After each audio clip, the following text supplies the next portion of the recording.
Get ready for the next battle. Hadouken! What the hell?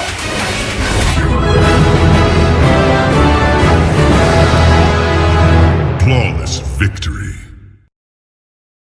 So every time I get asked what my first fighting game was, or the game that introduced me to like the fighting game genre, I always answer Soul Calibur II, which is true, but the fighting games I first ever like touched were on the N64, and that included Killer Instinct, War of the Gods, Mace.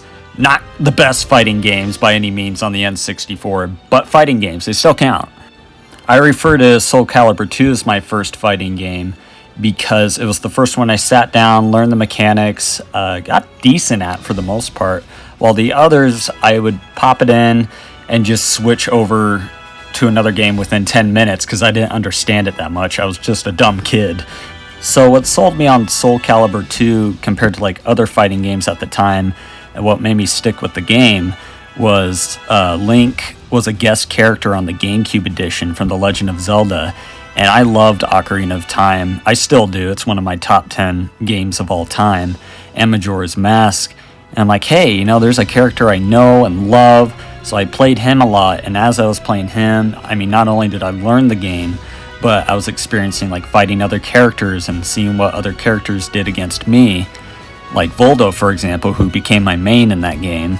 The fact that the characters use swords to fight against each other and you could customize the swords was really interesting to me as well. It wasn't like a normal, like a Street Fighter or a Tekken or anything like that where it's just martial arts all the time. No, it was swordplay, which really interests me because I loved characters with swords, and I still do, obviously with Final Fantasy and still being a fan of Legend of Zelda, and it just fascinated me. It was so different from anything else I've seen in the fighting game genre. The diversity of the weapons was also interesting. It was like, yes, the theme is swordplay, but there's also characters with nunchucks, with staffs, with whips. It just kept it fresh and really interesting. Not to mention the characters' personalities. They just stuck out to me. Like, they each had their own distinct personality. Not saying other fighting games didn't, but they really matched like their weapon and play style more than any other character I've seen at the time. And the storyline with Nightmare and the Soul Edge and the Soul Edge corrupting Nightmare was really just fascinating to me. It had that medieval, like, Final Fantasy-esque aura about it where you just want to see more, no matter like how over the top it is. It was just a fun ride the entire time from beginning, middle, and end.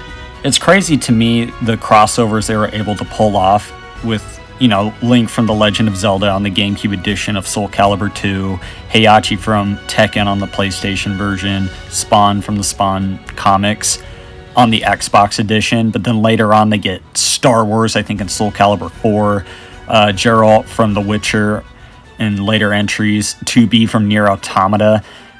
It was like anybody with a sword had the potential to join. It was like sword-based Smash Brothers if the Fire Emblem characters took over. It was absolutely crazy what they were able to pull off. Sadly, though, it seems like the series is stagnant. Soul Calibur 6 came out in 2018 with some DLC. Bandai Namco seems to be more focused on Tekken, which is fine. Tekken's great. I enjoy it. But Tekken 8 just recently came out. They're focusing on making DLC for that. We had Armored Core 6 come out not that long ago. We had Elden Ring come out. So it seems like Bandai Namco has other priorities right now. But I don't think the series is dead by any means. 2018 is still fairly recent. I don't think they've forgotten about it or don't want to do it anymore. I can see a Soul Calibur 7 coming, at least this generation. I hope I'm not wrong. Because I love Soul Calibur and I don't want to see it die. It means so much to me.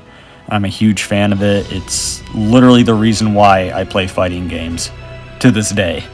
And it all started with the second entry, which blew me away back in the day.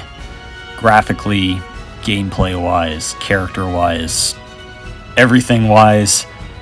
So hopefully we see it return to form, come back stronger than ever. Spread the word so we have a massive player base online when the 7th entry comes out. I always have someone to fight, and I'm not sitting there for 30 minutes on 6 waiting for a matchup. It happens to the best of them, but I still enjoy Soul Cal 2 offline. I can enjoy Soul Cal 7 offline, and 6, whichever entry.